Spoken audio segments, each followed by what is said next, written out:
Carrasco. Allez, vas-y, pourquoi pas. Vas-y, pourquoi pas. J'ai un scoop pour vous. Penalty sur Ronny Lopez à la 151e. J'ai demandé pourquoi on n'est pas revenu sur la VAR, mais la VAR ne fonctionnait pas.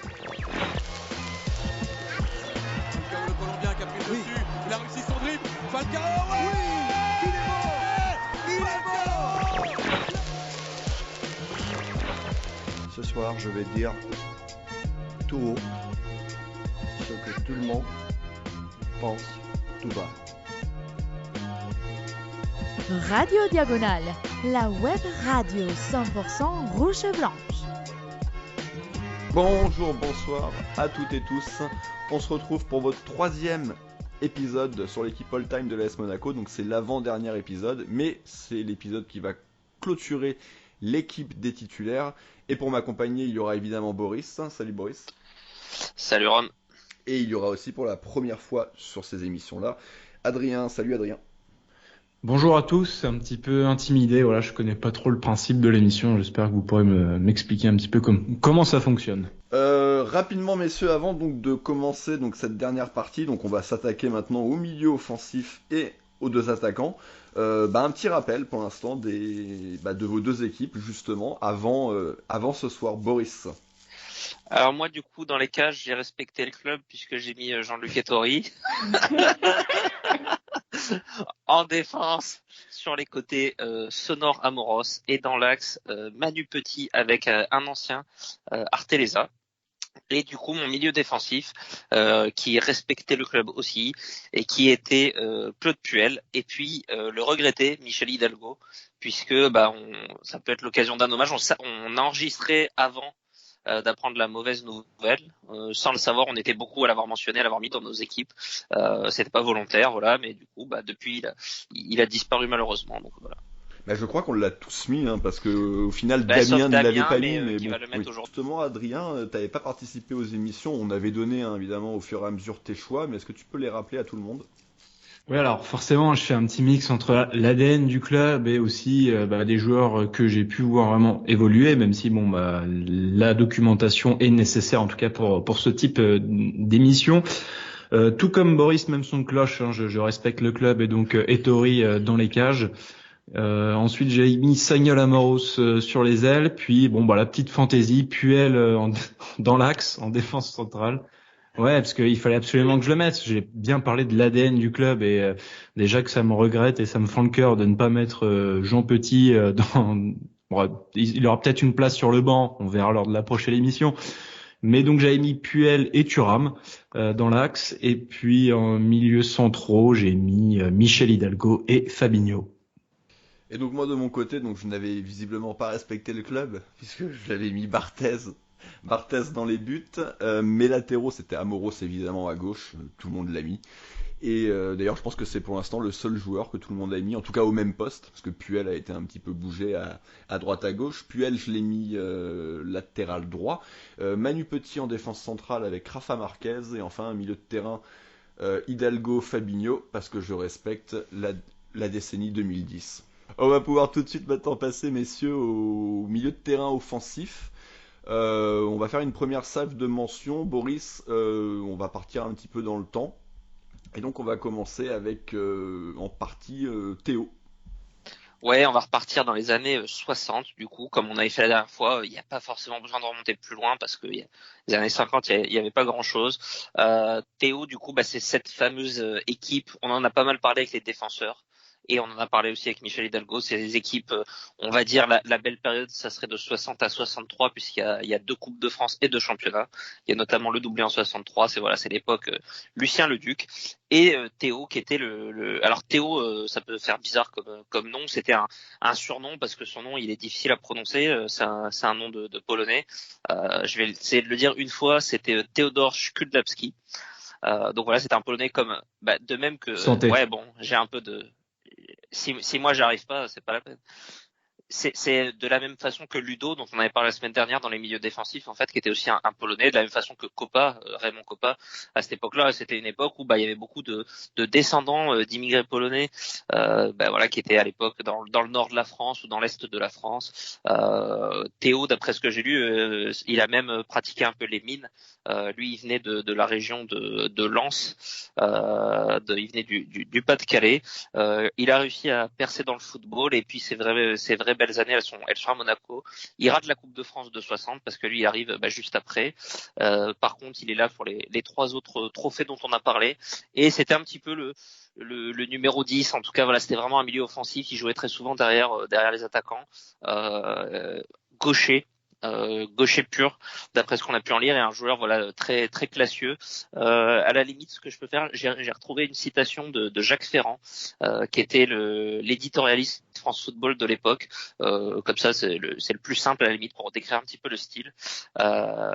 On a pu regarder jouer Théo sous le maillot de l'AS Monaco, et on n'a pas pu regarder Théo sous le maillot de l'AS Monaco et ne pas admirer sa fluidité quasi irréelle, de sa technique et la façon dont il avait d'être le patron sur le terrain, sans avoir un geste à faire ni un mot à prononcer.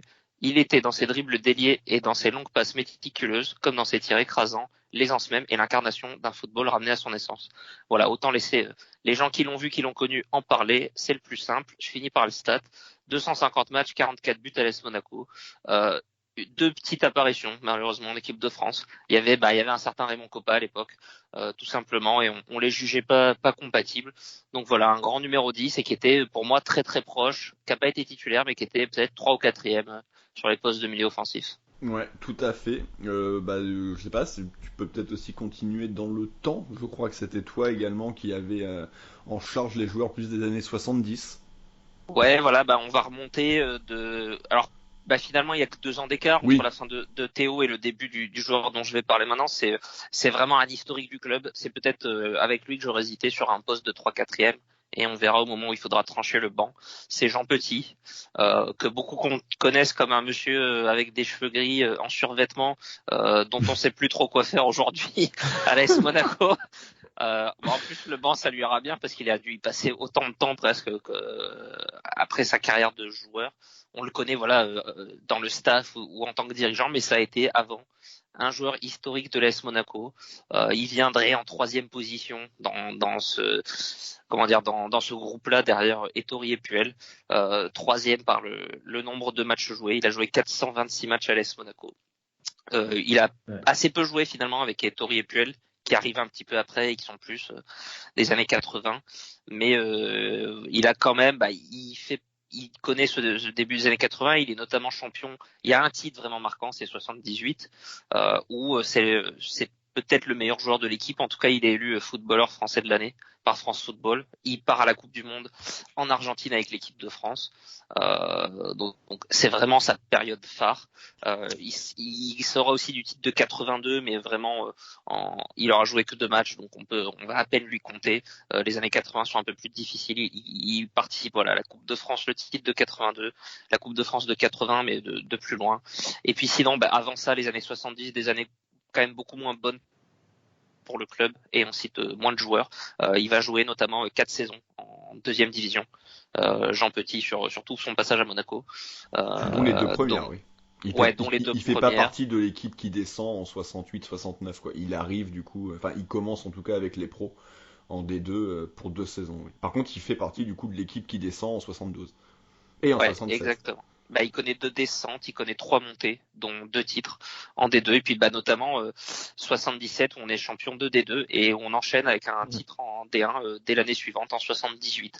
Donc voilà un joueur qui est sûrement un peu moins qualitatif que beaucoup d'autres qu'on va citer, mais qui était quand même un bon petit joueur offensif, qui a été dans l'équipe de France de Michel Hidalgo notamment, un des joueurs offensifs de cette équipe-là. Et très très très longue période au club, 3e joueur le plus capé, et en termes de buts, je crois qu'il se situe à la 5e place, ex-aequo avec Victor Ikpeba. Donc ça. Voilà, un joueur qu'on était 76 buts, ouais. Je vais te corriger parce que je crois qu'on avait déjà fait la même erreur qu'on avait fait sur Ettori. On n'est pas champion de Ligue 2 en 71 et en 77. Ah oui, d'accord. On monte, Ouais, bah, on monte en Ligue 1, ok. mais on n'est pas en Division 1, mais on n'est pas champion. Voilà, Oui, la en fait. seule année où on est champion, c'est en 2013. Oui, en fait, on est champion du groupe. Oui, Enfin, on voilà. gagne le groupe, mais après, il y a une finale, Exactement. effectivement, avec l'autre groupe et on la perd à chaque fois. T'as raison. Exactement, c'est ça. Pareil, tu voulais parler de Raúl Nogues. Ouais, voilà, on va finir un peu le tour des antiquités avec Raúl Nogues, dont on a déjà parlé sur le top 10 des joueurs sud-américains. Pareil, milieu offensif, numéro 10, un petit peu ailier aussi, qui lui a beaucoup moins de longévité, mais par contre qui est sur des plutôt bonnes années, puisqu'il est là sur le titre de 78, la Coupe de France de 80, donc il fait 3 saisons à Monaco. Il marque quand même 27 buts en 103 matchs de championnat, 123 matchs au total, donc voilà un milieu offensif créatif argentin, qui a eu le malheur de passer par Nice et Marseille également dans sa carrière, mais bah voilà, qui lui au moins a connu des saisons assez propres, puisqu'on est premier, quatrième et quatrième. Voilà, c'était un joueur qu'on devait mentionner.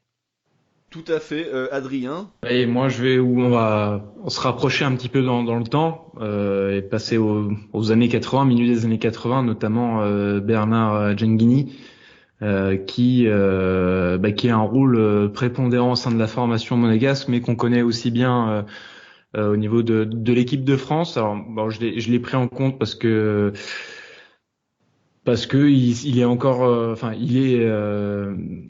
il est chez nous à cette époque-là, même si il se révèle plutôt à Sochaux et après il est enrôlé par le Grand Saint-Étienne, mais qui commençait un petit peu à trébucher. Et donc Monaco le récupère après une saison un petit peu ratée à Saint-Étienne. Il arrive en 83, hein, du coup. Et puis il partira 3 saisons plus tard en 86, direction le Servette de Genève. Alors on le connaît puisque il était dans le premier carré magique lors de la Coupe du Monde 82, composé du coup de Tigana, Giresse, Platini et Genghini. Et puis bon, il sera remplacé par un profil un peu plus défensif en la personne de Luis Fernandez. Donc il sera que joker lors de l'Euro 84 et de la Coupe du Monde 86. Donc c'était vraiment un joueur, on le dit, très très technique. On pouvait même le comparer un petit peu à un Brésilien avec sa patte gauche.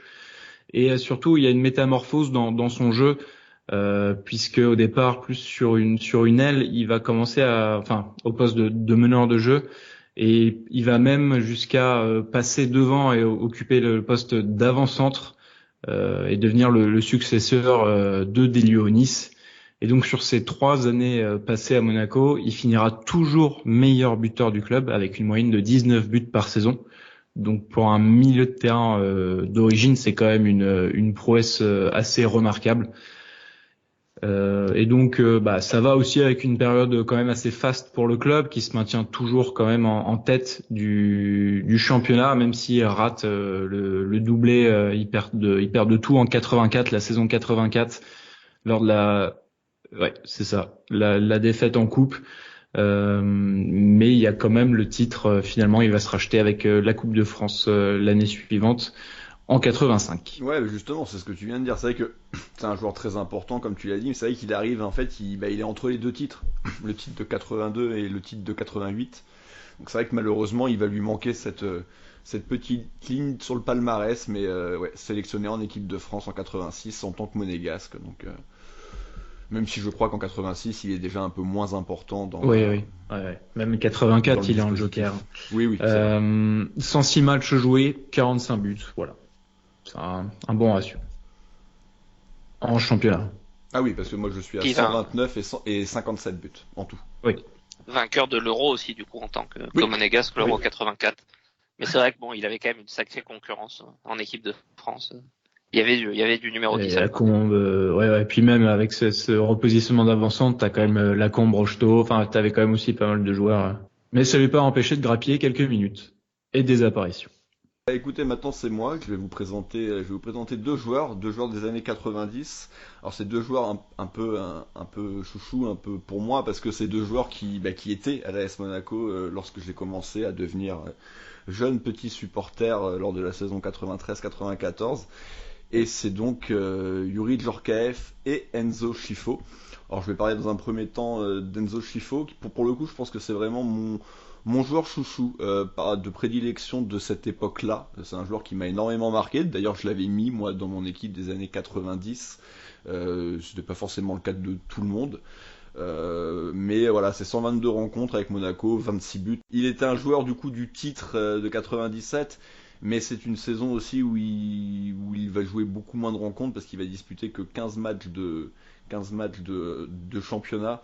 Un joueur qui avait perdu un petit peu d'importance, mais pour moi un joueur vraiment avec une énorme qualité technique. Je pense qu'il aurait évidemment sa place, encore que faudrait regarder avec un peu plus d'intérêt, mais peut-être dans l'équipe type de la Auxerre, où là pour le coup réellement ces 2 saisons à Auxerre étaient de très très haute volée.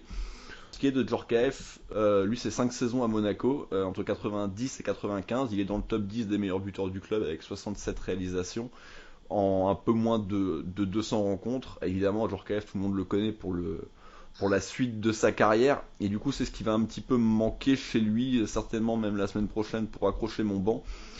C'est qu'au final, il n'y a pas énormément de palmarès avec l'AS Monaco. Il y a évidemment ces années de vice-champion en 91 et 92, et la Coupe de France remportée en 91, mais du coup c'est un petit peu la seule ligne au palmarès qu'on peut lui attribuer.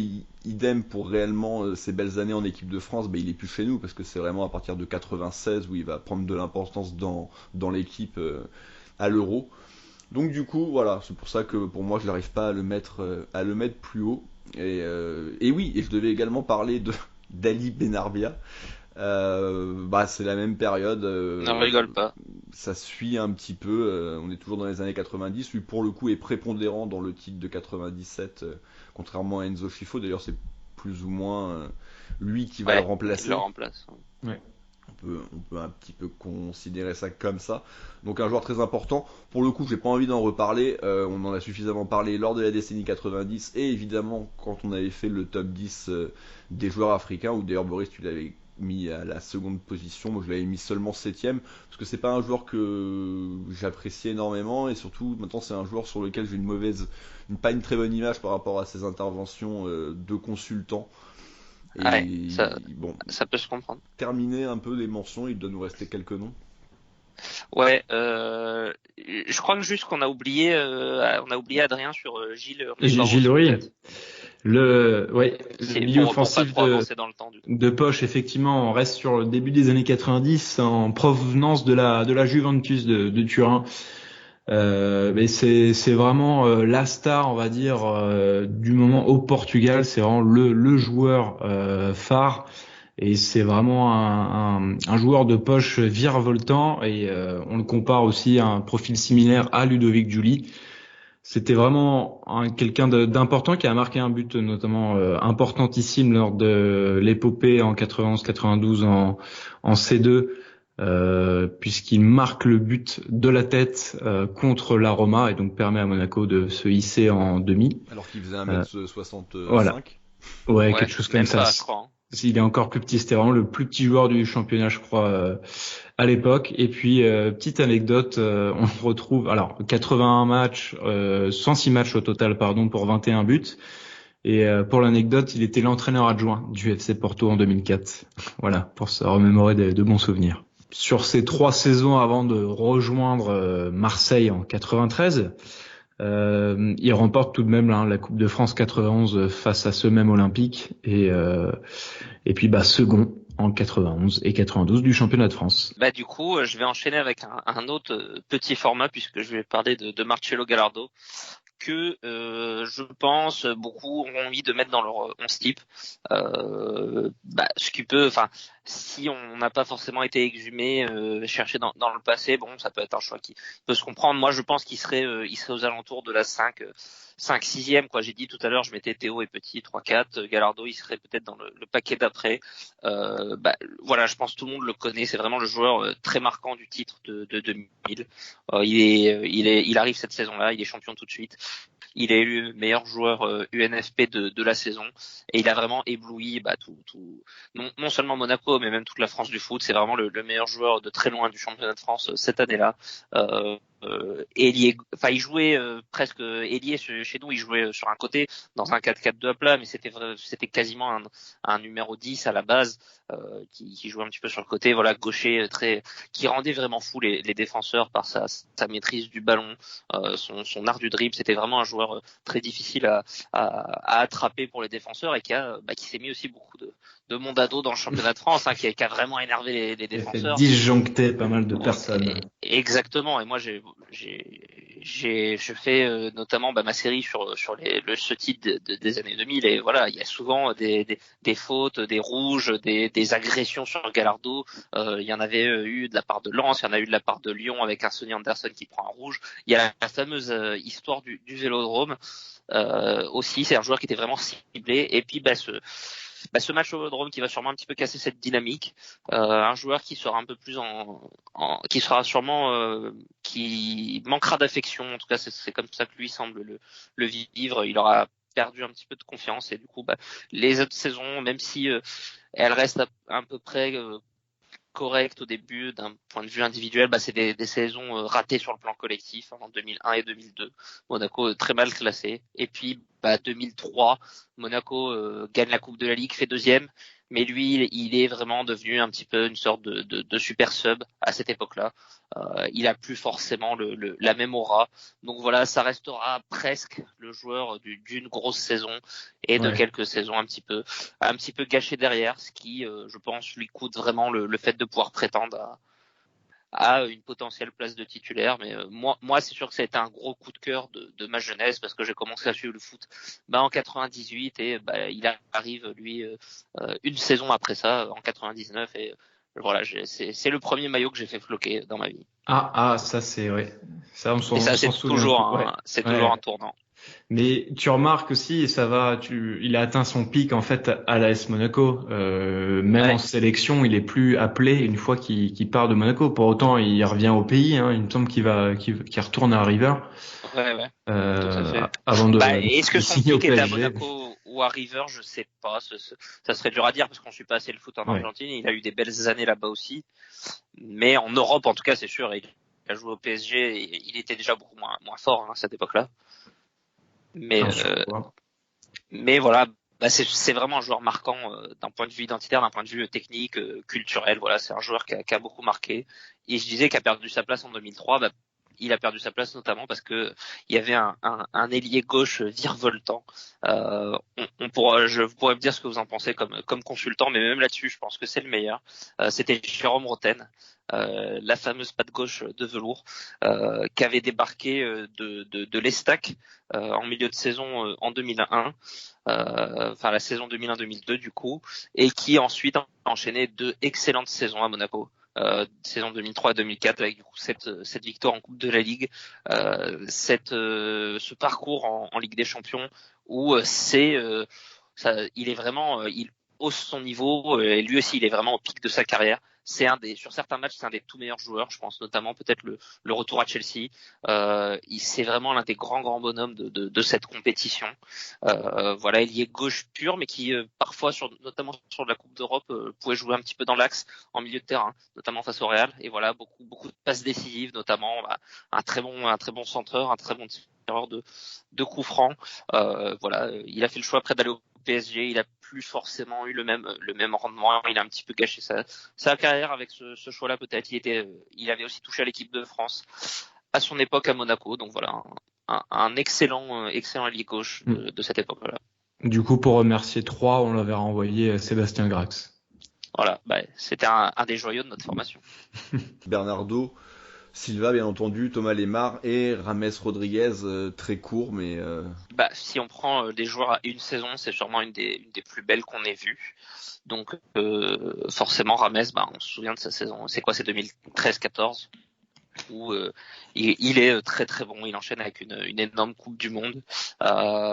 Thomas Lemar, forcément l'année du titre, une bonne saison avant, une saison correcte après, correcte moins, mais excellent sur cette année du titre. Et c'est surtout Bernardo, moi pareil qui aurait été à la lutte un petit peu, notamment avec peut-être un Gallardo pour ces places-là un petit peu d'honneur, on va dire, sur ces postes de milieu offensif, qui lui a été encore plus fort Alors peut-être pas que Rames, mais qui a vraiment été excellent aussi sur ces saisons-là à l'AS Monaco, qui a lui eu la chance entre guillemets de partir assez tôt pour pas vivre la dégringolade à nouveau du club.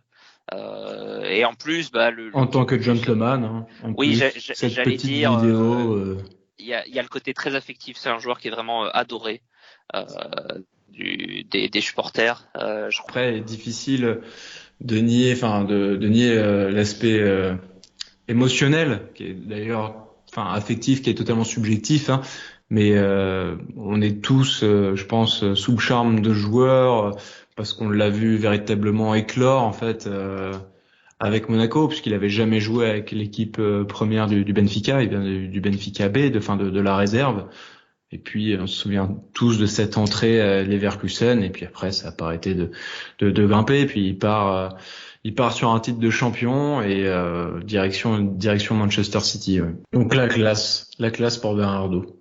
C'est ça. Bon voilà qui va conclure donc les premières mentions, et justement on va pouvoir passer au titulaire, et le premier on vient un petit peu d'en parler du coup.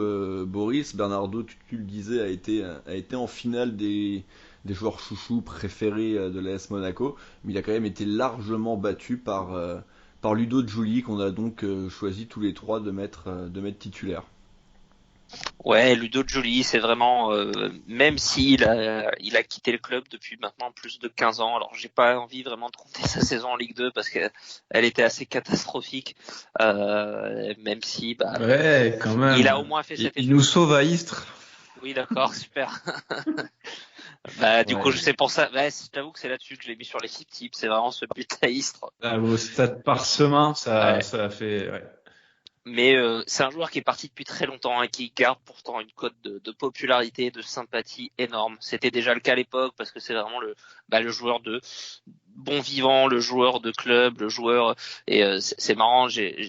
Pour dévoiler un petit insight, j'étais en interview avec Pontus Farnerud aujourd'hui pour ma série Monaco champion de l'an 2000, et quand j'ai demandé les leaders de vestiaire de cette équipe 2000, le premier nom qui m'a dit qui m'a cité, c'est Ludo Giuli, même en 2000, alors que il était plus jeune et qu'il y avait d'autres tollés dans le vestiaire. Il m'a dit tout de suite que le mec qui mettait dans l'ambiance dans le vestiaire, le mec important, c'était Ludo Giuli. Ceux qui ont vu le Périple Rouge, ceux qui ont vu des documentaires sur l'AS Monaco, extrêmement bon vivant, et à côté de ça, un excellent fan de joueur foot. C'est le terrain, ouais. Et puis un excellent joueur aussi en fait, quoi. C'est-à-dire que c'est un joueur qui après Monaco, qui a gagné ce titre de 2000 et qui est encore monté en puissance pour être en 2004 faire je disais que Roten était un très bon joueur et tout, mais le joueur emblématique de cette campagne-là, c'est vraiment Giuli, même s'il y a Morientes aussi, mais le joueur qui se dépasse, le joueur qui est vraiment là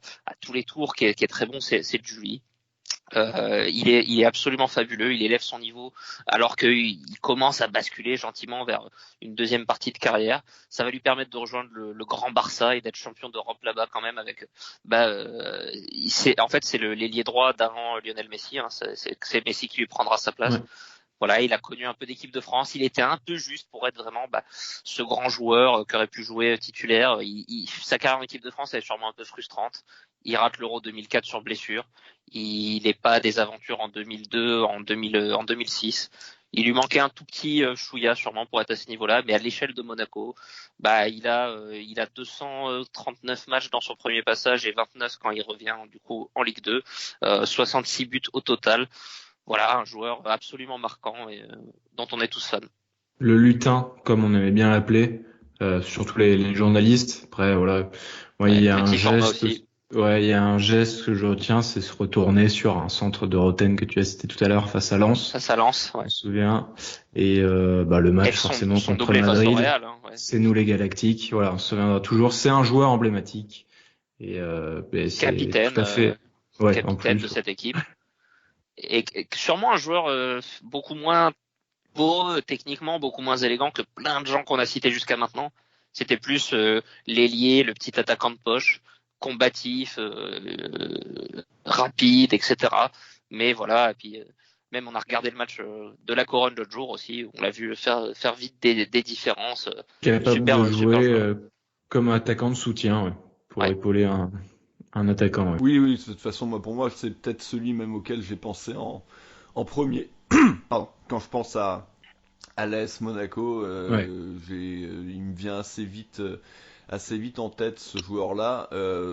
Et par contre, on en reparlera, je pense, quand nos équipes seront finies. Mais j'ai un peu la sensation que ça va être un petit peu le seul survivant de cette épopée de 2004. Mm. Alors que peut-être qu'à un match près, notre équipe serait tout autre. Ouais, c'est possible. En même temps, tu t'aurais regardes, du mal à quand même à pas en mettre plusieurs si on n'avait pas été champion d'Europe, tu vois. qui? Je sais pas, mais tu fais forcément monter des mecs, quoi, parce que t'es obligé, je sais pas, Bah, moi, tu Evra, tu vois. Evra à la place d'Amoros, je crois pas. Hein. Non, mais tu mets Amoros à droite. Ouais, je t'ai dit, j'ai pas envie de bricoler sur moi. Je rappelle que Arthur, pardon, n'a pas eu besoin qu'on soit champion d'Europe C'est vrai. pour mettre Gaël Givet, donc. Non, mais c'est après peut-être que tu Et vois la carrière de ces tu mets mecs-là Roten à différemment. gauche aussi, peut-être. C'est pas impossible. Franchement, Non. c'est pas impossible, c'est pas non plus un blasphème. Hein. Surtout qu'on va mettre Ouais, quelqu'un après, qui ça a pas non oui. plus joué 107 ans. Mon deuxième milieu offensif, il est intouchable. Oui, mais pour le coup, tu vois, il a pas non plus une longévité exceptionnelle. Bah, d'ailleurs, on va pouvoir en parler tout de suite. On a également fait le même choix tous les trois. Boris, c'est Glenn Hoddle. Ouais, Glenn Hoddle, là c'est. Alors là, on va peut-être comment dire, le manque d'élégance de Ludovic Joly va être complètement compensé par Glenn Hoddle, dont c'était vraiment la caractéristique première. Là, c'est presque la wild card que je me suis autorisé dans le sens où ça c'est presque un héritage paternel où mon père m'a toujours expliqué que c'était le meilleur joueur de l'histoire du club. Alors pas forcément sur les stats, sur ce qu'ils ont gagné, sur leur carrière en général, mais vraiment, je pense que lui, il me parle de ce qu'il a vu sur le terrain. Le meilleur joueur qu'il a vu au Louis II et sous le maillot monégasque, c'était Glenn Hoddle. Et c'est souvent partagé, c'est souvent des choses qu'on lit chez les gens qui ont connu cette époque-là, qui ont vécu cette époque-là. C'est un joueur absolument marquant. Ouais. Il a fait que 3 saisons, on pourrait presque dire 2, parce que la troisième, elle est vraiment, elle est quasiment jetée à la poubelle. Blessure. Ouais, Il joue que 3 matchs. Il est champion en 88. Finale de Coupe de France en 89. Donc c'est un peu maigre sur ces deux saisons-là. Il y a quand même 20 buts 29 buts en à peu près 84 matchs. Ouais. J'essaie d'enlever en fait les 3 de la saison d'après, mais voilà, un joueur de très très grande classe, considéré de manière assez unanime comme le meilleur joueur de l'histoire de Tottenham notamment, qui était international anglais aussi à cette époque-là, donc voilà. Effectivement, le palmarès il est maigre, mais tu l'as dit, l'héritage des anciens, on va dire, en tout cas dans les témoignages, il a marqué les esprits et tout le monde nous en parle. C'était un joueur emblématique, vraiment créateur, et c'est l'esthétisme pur et dur en fait, tout simplement qui est représenté à travers ce joueur. Ouais, c'est ça. De toute façon, encore une fois, pour un peu plus de détails peut-être, notre émission sur les années 80, où évidemment on l'avait tous mis titulaire. On va pouvoir passer à l'attaque maintenant, messieurs. Les 2 derniers joueurs donc de nos 11 respectifs. Évidemment, il va y avoir quelques mentions, il va y en avoir un certain nombre, parce qu'on a eu quand même beaucoup de grands noms, en tout cas, qui sont passés par le club. Et par habitude, Boris, on va commencer par toi, et du coup par les joueurs de la première période faste de Monaco, Douy et Kossou. Ouais, exactement. Un package qui a du sens parce que c'était vraiment le duo d'attaque. Alors parfois un Kossou pouvait jouer plutôt sur un côté, mais c'est vraiment le duo de cette équipe-là. Douy qui aurait peut-être pu jouer avec l'ancien Bordelais Malcolm. Voilà, Malcolm, ouais. Elle est faite et on n'en parle plus.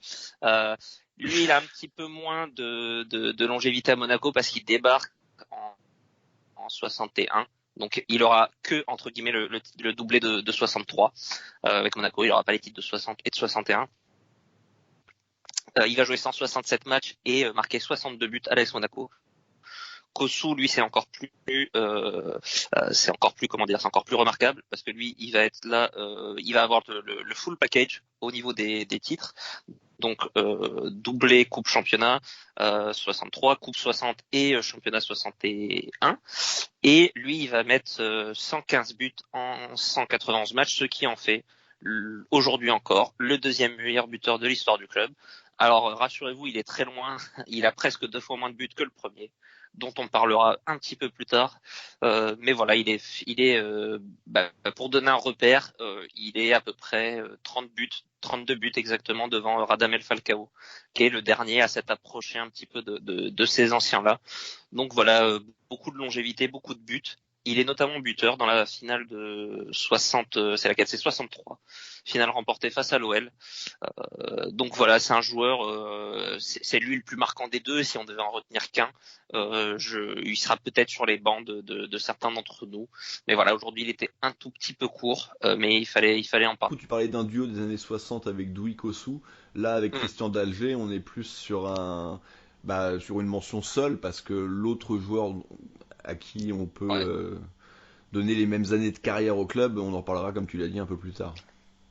Ouais, pour pas faire de faux suspense, c'était effectivement un petit peu l'adjoint. Ça serait le Scottie Pippen, pour reprendre une expression que certains aiment bien. C'était un peu le Scottie Pippen de Delionis.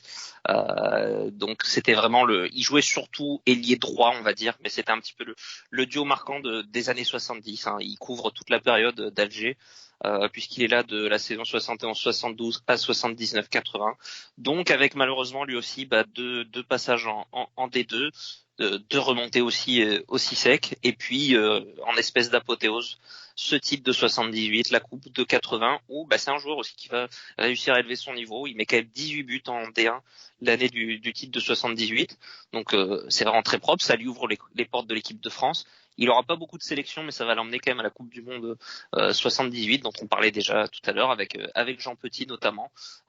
Donc voilà, et lui il est troisième, il est juste derrière Kossou au classement des buteurs, il est entre Kossou et Falcao avec 89 buts. Il y en a beaucoup, il y en a un nombre assez important quand même qui est en deuxième division. Il en met notamment 16 la première fois qu'il passe en deuxième division. Donc voilà, c'est sûr que c'est un joueur un petit peu juste sûrement en qualité. Je finirai juste par citer du coup, je vais citer à nouveau, c'est ma soirée citation. C'est Delionis qui a été interviewé il y a juste quelques jours dans le Nice Matin, et on lui demandait le meilleur joueur avec qui il a évolué à Monaco. Il voulait pas trop se mouiller, mais il dit je peux te dire que Christian Dalger m'a fait marquer une tonne de buts. Il avait un viseur au bout de la chaussure, chacun de ses centres me tombait dessus. Donc voilà, c'était pour expliquer un petit peu la relation entre les deux joueurs. Adrien, les années 80 maintenant, avec un trio Atlé, Bellone et Fofana. Si on peut commencer dans l'ordre, on va respecter l'ordre chronologique et on va commencer par la bête, par Bruno Bellone, formé au club, qui a été aussi international A, un joueur très très puissant qui était capable de déborder rapidement son adversaire, mais surtout avec une frappe de balle hors norme. Notamment, il avait une capacité de pouvoir armer puissamment en étant à l'arrêt, quasi sans élan. Donc il y a 6 saisons. Il est formé, il est lancé du coup en 80-81 et avec à la tête de l'équipe l'arrivée de Gérard Arbani, de son formateur. Il va se retrouver donc sur l'aile gauche avec derrière lui Amoros. Il va former une paire tout simplement magique. Il y a donc sur un total de 228 rencontres disputées, toutes compétitions confondues, une 60aine de buts. Après, c'est une trajectoire assez particulière puisque finalement il arrête pratiquement sa carrière à seulement 28 ans à cause des blessures. Donc il va malheureusement mettre un terme à sa carrière très tôt, 28 ans, et voilà, je le disais, son petit surnom c'était Lucky Luke, voilà, parce c'était un artilleur rapide et précis. Tirait plus vite que son ombre. Youssouf Fofana, l'Ivoirien du coup, qui est arrivé. Lui aussi, c'est assez. Disons que Cannes était en vraiment difficulté financière. Il arrive à mi-saison, lors de la saison 85-86 en provenance de Cannes. Il est prêté puis transféré définitivement lors de la saison 86. Il va disputer pas loin donc de 7 saisons, puisqu'il rejoindra qu'en 1993 les Girondins de Bordeaux. Il va être en fait champion de France 88 forcément et vainqueur de la Coupe de France 91, qui fait quand même un assez beau palmarès, et puis second, vice-champion de France en 91-92, finaliste de la Coupe en 89-92. Enfin voilà, il a vraiment pris part et de manière prépondérante à une période où Monaco était vraiment cantonné au premier rôle en championnat. Et donc lui va disputer 231 matchs et inscrire 35 buts. Enfin, le dernier joueur, la dernière mention, et qui va de pair avec Glenn Hoddle, notre choix tous, c'est Mark Hatley. Les deux Anglais arrivent ensemble. Lui vient en provenance du Milan AC, où on va dire que la concurrence était peut-être un peu trop rude. On va dire qu'il a fait ses trois saisons, mais finalement c'est très peu de matchs joués. En fait, la seule ombre au tableau, c'est ses pépins physiques, sa condition physique, qui n'ont pas pu malheureusement lui permettre d'être au haut niveau et de faire des saisons pleines, parce qu'en fait sa seule bonne saison et quasi complète, on va dire, c'est 28 matchs disputés lors de la saison 87-88, année du titre, dans laquelle il va inscrire 14 buts en 28 matchs. Et après, saison 88-89, c'est 18 matchs pour 6 buts. 89-90, c'est 13 matchs pour 2 buts. Voilà, c'est vraiment, il a été plombé par les blessures. Il a tiré, on va dire, profit de son entente avec Glenn Hoddle lors de sa première saison, et voilà, à l'instar un peu de l'anglais, il est vraiment pas épargné par les blessures. C'est ce qui lui a valu du coup une simple mention chez nous. Eh ben écoutez, moi je vais continuer avec la période début années 80, fin 80 même, et début 90 avec dans un premier temps George Weah. Bon, George Weah, je l'avais mis premier de mon top 10 des joueurs africains. Pour le coup, l'autre joueur dont je vais parler également, ça sera Jürgen Klinsmann. Weah, pour synthétiser, il y a 67 buts marqués avec Monaco, donc il est dans le top 10. Il a 149 rencontres au club entre 88 et 92. Donc comme on l'avait déjà dit dans les différentes émissions où on avait pu l'évoquer, il est évidemment de cette finale de 92, vainqueur de la Coupe de France en 91, 2 fois vice-champion de France. Pour moi, c'est une vraie mention sérieuse. Il était même potentiellement pas très loin de mon banc. Le souci, c'est que je m'étais donné quand même comme ligne directrice de mettre que des mecs avec minimum un titre de champion de France, et il ne répond pas à ce critère, donc il n'aura pas sa place sur le banc. Sur le reste de sa carrière, c'est certainement un des meilleurs joueurs qui soit passé au club, et du coup qui a explosé chez nous. Il y a d'autres joueurs dont on va parler dans pas longtemps qui ont commencé en tout cas à exploser chez nous, et George Weah en fait partie. Et l'autre joueur pour le coup, c'est Klinsmann, et là on est un petit peu à l'exact opposé. C'est que Klinsmann, lui, arrive à Monaco avec un statut d'énorme star. Il est champion du monde avec l'Allemagne, il vient de faire les beaux jours de l'Inter Milan pendant 3 saisons, et il arrive vraiment avec un énorme statut à Monaco. Après, il peut pas non plus gratter beaucoup plus qu'une mention légère, parce qu'il y a que 2 saisons, 65 rencontres pour 29 buts. Pour le coup, le ratio est plutôt correct, mais il se passe rien non plus particulièrement d'un point de vue collectif lors de cette période. Donc voilà, c'est une mention par rapport à son statut qu'il avait en arrivant. Et je pense que le seul joueur qui peut être comparé un peu sur ça, c'est quand Falcao arrivera chez nous. Et bah du coup, j'en ai deux. Ouais, voilà, j'en ai deux. Je vais attaquer par un qui a joué avec Klinsmann, qui est Victor Ikpeba, le Nigérian, où du coup là on va plus récompenser de la longévité, de la régularité que du talent, hein. C'était un bon petit joueur, mais on n'est pas au niveau de beaucoup de très. On a eu quand même des beaux attaquants à l'AS Monaco. Victor Ikpeba, c'est plus un joueur de longévité. Il va être là de 93 à 99 au club. Il a cette petite particularité qui tient toujours, qui est d'être le meilleur buteur de l'histoire du club en Coupe d'Europe, ce qui est toujours le cas aujourd'hui. Effectivement, lui, il a pu le faire sur plusieurs campagnes, puisqu'il y a demi-finale de Coupe de l'UEFA en 97, demi-finale de Ligue des Champions en 94, demi-finale de Ligue des Champions encore en 98. Donc c'est 3 campagnes assez fournies qui lui permettent de mettre des buts. Mais mine de rien, ça montre aussi que c'est un joueur qui était là dans des rendez-vous. C'était un joueur qui jouait souvent ailier dans le dispositif de ailier ou attaquant de soutien dans le dispositif Jean Tigana notamment. C'est un joueur marquant de cette époque-là. Il a été champion olympique avec le Nigeria, notamment champion de France en 97. C'est son seul vrai titre à Monaco, avec aussi un trophée des champions. C'est moi le joueur que j'avais mis meilleur africain de l'histoire de l'AS Monaco. Et un autre vrai bon joueur marquant et meilleur joueur. Qui a été un de ses compères. Qui était Sonny Anderson, Sonny Gall, l'attaquant brésilien que peut-être certains ont connu plus tard à l'Olympique Lyonnais et gardent ce souvenir-là d'un joueur qui était toujours très très bon, et qui limite peut-être le joueur emblématique des premiers titres de l'OL, mais qui avant ça avait été aussi très très bon à Monaco. C'est peut-être même là qu'il a explosé, qu'il a connu son prime. Ça pourrait se discuter. Il est notamment champion en 97 à sa 3e et dernière saison avec Monaco. Il va mettre en tout 67 buts en 117 matchs. Et sa dernière saison va vraiment le faire exploser. Il met 19 buts en championnat.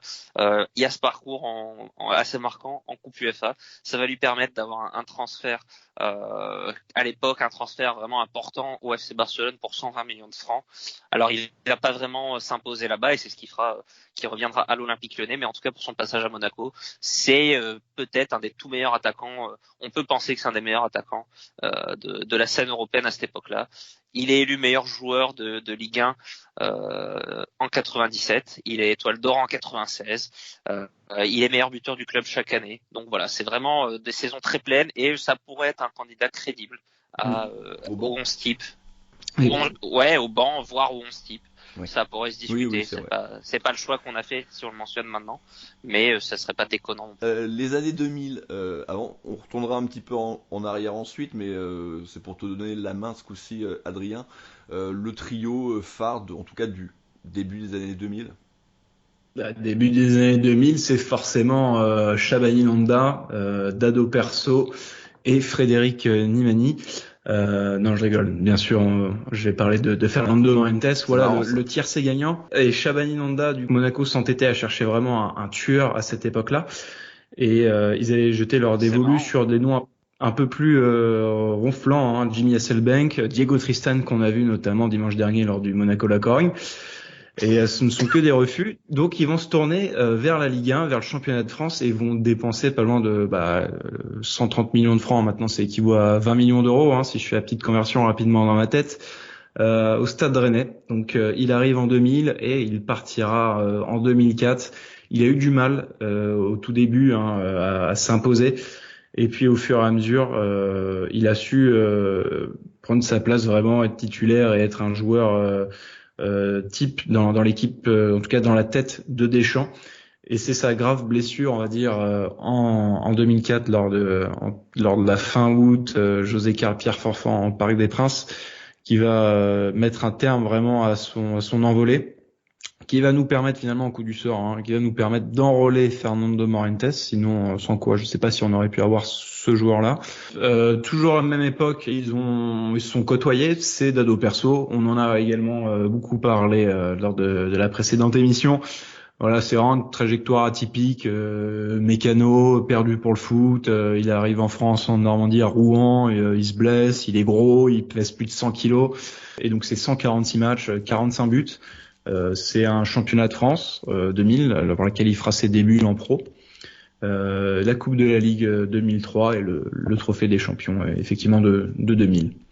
Et enfin, donc Fernando Morientes, Nando, un joueur de classe mondiale.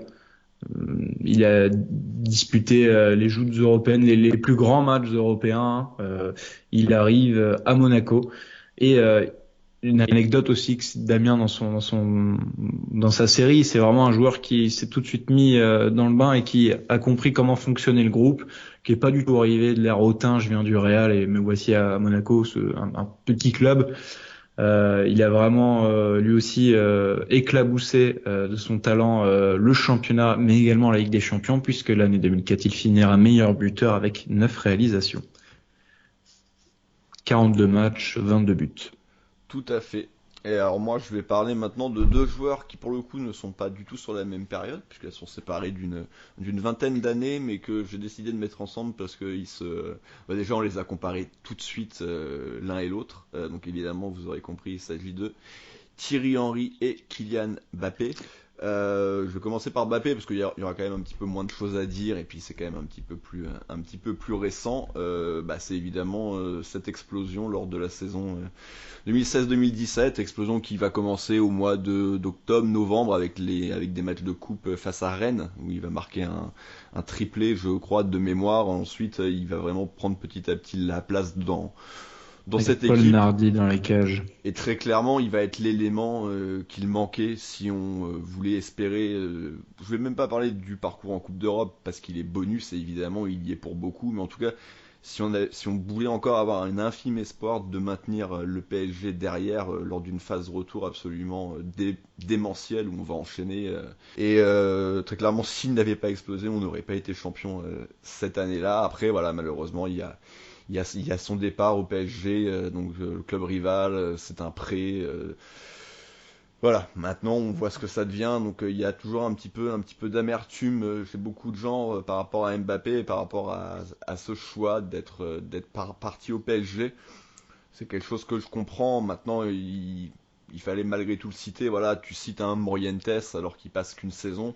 Et c'est vrai qu'il le mérite parce que la saison est extraordinaire. Mais au final, il n'y a rien au bout. Mbappé, il nous permet d'être champion de France, grandement en tout cas. Et donc en ça, il devait être cité. Et enfin, l'autre à qui on a comparé Mbappé très vite, c'est évidemment Thierry Henry. Pour le coup, Thierry Henry, il y a quand même beaucoup plus de rencontres avec l'AS Monaco parce qu'il y a 5 saisons entre 95 et 99.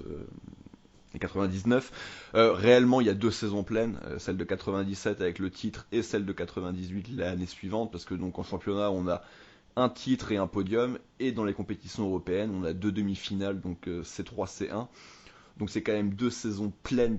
Après, c'était pas un énorme buteur à l'époque, puisqu'au final, sous le maillot de l'AS Monaco, il ne va marquer entre guillemets que 28 buts en 141 je crois apparitions. Donc c'est relativement peu, mais c'est vrai qu'il jouait quand même beaucoup vraiment lui sur le côté, alors qu'Mbappé a tout de suite été associé dans l'axe à Falcao ou Germain de temps en temps. Donc voilà, par contre on peut aussi faire le parallèle entre les deux joueurs sur leur départ, qui va laisser beaucoup de regrets. Mbappé lui partira en fin d'été alors que le championnat était à peine commencé. Thierry Henry lui va choisir le mercato hivernal pour s'envoler vers Turin pour 6 mois catastrophiques avant de s'envoler pour l'Angleterre et d'avoir la suite de carrière qu'on lui connaît. Il est donc champion du monde en étant monégasque en 98. Pour conclure maintenant ces petites mentions, Boris, on va retourner au début des années 2000, justement pour faire écho à ta série sur cette saison-là. Et donc on va parler du duo d'attaque de cette saison. Ouais, on va parler d'abord du champion du monde 98 qui a mis beaucoup de buts à l'AS Monaco. Et c'est pas Thierry Henry, c'est David Trezeguet. Il jouait pas du tout au même poste.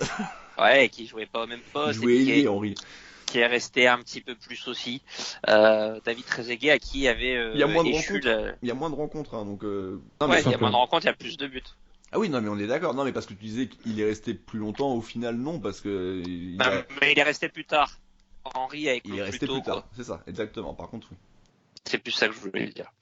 Effectivement, parce que lui, il reste quoi, 1 an et demi de plus, alors qu'ils avaient le même âge finalement. Mais en 97, il ne joue pas. Lui, pour le coup, le titre de 97, il le connaît pas très peu. Il joue 5 matchs, effectivement. Voilà. Par contre, lui, il a la très très lourde tâche de devoir remplacer Sonny Anderson l'année d'après. Donc en gros, on vend au Barça un des meilleurs attaquants d'Europe, le meilleur attaquant du championnat, et on le remplace par un petit jeune du centre de formation qui s'appelle David Trezeguet. Donc on est en 97, 1 an plus tard il est champion du monde. Donc il suffit de faire le calcul pour voir un petit peu l'année qu'a pu faire David Trezeguet en 98. Donc il met 18 buts en championnat, il met 4 buts en Coupe d'Europe, dont ce fameux but à Old Trafford dont on peut se souvenir, qui est sûrement le but le plus connu qu'il ait mis à Monaco. Après le titre de champion du monde, il s'installe vraiment comme le titulaire de cette équipe à l'inverse de Henry. Il va faire une saison un petit peu moyenne et puis il va à nouveau exploser complètement l'année du titre de 2000. Il met 22 buts en championnat, il échoue à une longueur et c'est la petite histoire de Sonny Anderson, donc son ancien coéquipier et puis le garçon à qui il avait succédé. Mais voilà, il fait une saison absolument exceptionnelle. qui lui vaut un transfert à la Juventus de Turin pour 140 millions de francs à l'époque, où il va faire une très grosse carrière. Alors un petit peu en dessous quand même d'un Thierry Henry, c'est sûr. En 2000, il est aussi champion d'Europe et il met le fameux but en or. C'est le but. Pour le coup, c'est son but le plus connu tout court, oui. Ouais, Oui, le but de sa carrière, effectivement. Il est beau. Magnifique reprise de volée pied gauche. En plus, il est beau. Dans la daronne de Francesco Tondo. Et voilà, et le penalty sur la barre. Oui, ça c'est ça c'est son tard, autre. Là, c'est dans notre daronne pour le coup.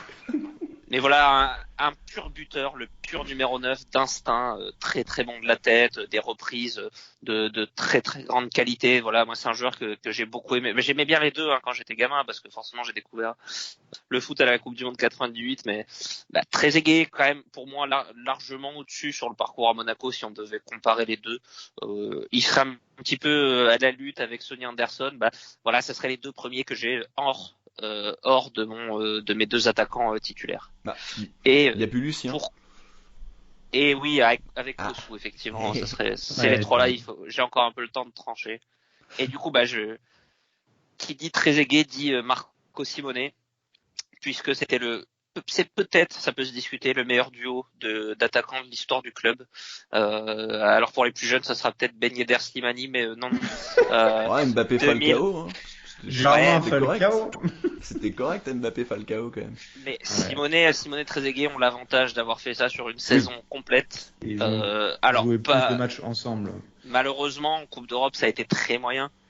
Par contre, la saison en championnat des deux, elle est fabuleuse. Il y a Trezeguet à 22 buts, Simone à 21. Bien sûr. Simone qui de surcroît est meilleur passeur du championnat cette saison-là. Donc en mettant 21 buts, c'est quand même assez exceptionnel.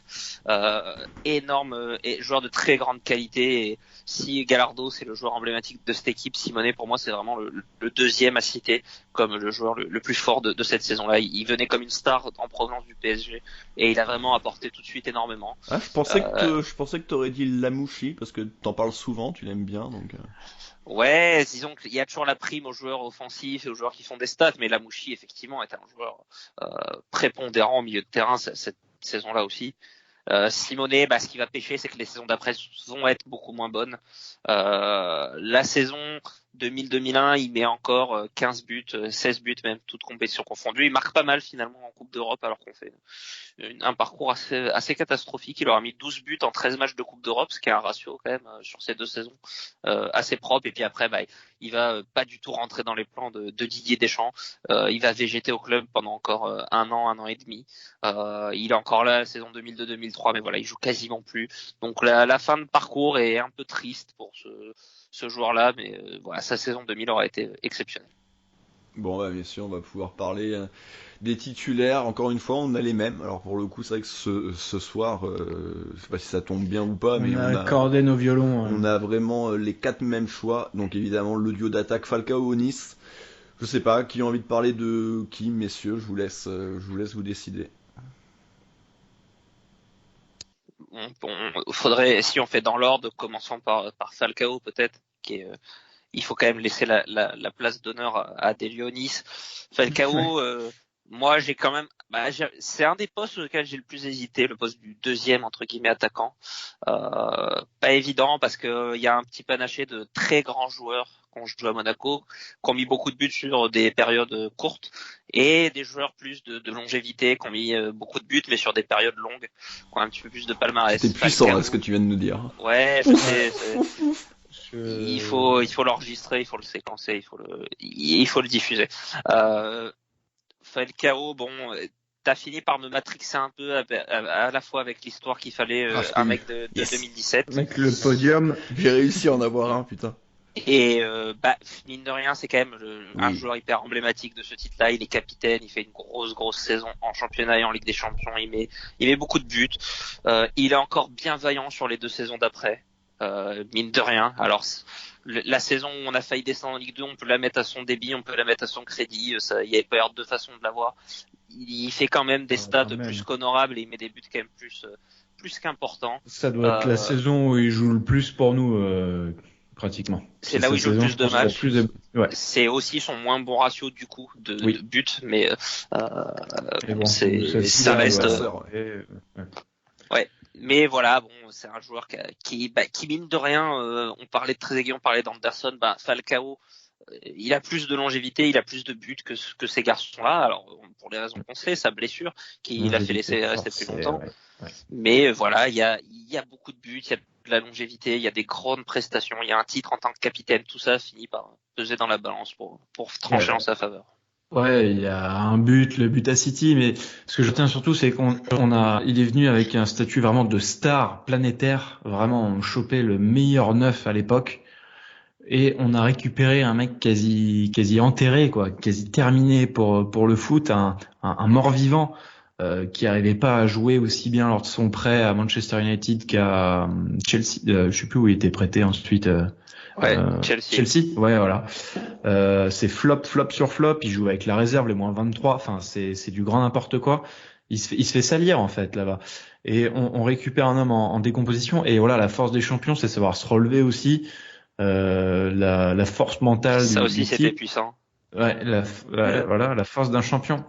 Et rien que pour ça, voilà, c'est sa trajectoire à Monaco. Certes, certains vont tiquer parce qu'il a voulu partir. On se souvient à Lille, enfin le match Monaco-Lille où il est avec Mendes, et enfin les blessures diplomatiques parce qu'il préférait être en forme pour jouer avec la Colombie. Bref, voilà, moi je lui en tiens finalement par rigueur, et la preuve, je le mets titulaire dans mon équipe all-time. Et donc 83 buts. Voilà, quand même, il fallait que je conclue sur ça. Donc il est où? Il est à combien de buts d'Alger? Eh ben, il est 4e à 6 buts du podium. 89 pour d'Alger, ouais. Bon, et puis donc Delionis, évidemment, messieurs, on l'a mis titulaire, monsieur But. Ouais, qui est toujours le meilleur buteur de l'histoire de la Ligue 1, tout simplement, et qui aura beaucoup de mal à être dépassé là-dessus. Donc voilà, Onis. Alors, il faudrait regarder dans les autres clubs parce qu'il a joué. Il a pas une grosse carrière, hein. Il a joué à Reims, mais pas trop la bonne époque. Il a joué à Toulon, il a joué à Tours. À Tours, ouais. Monaco, c'est quand même son plus gros passage et ça va lui permettre cette saison.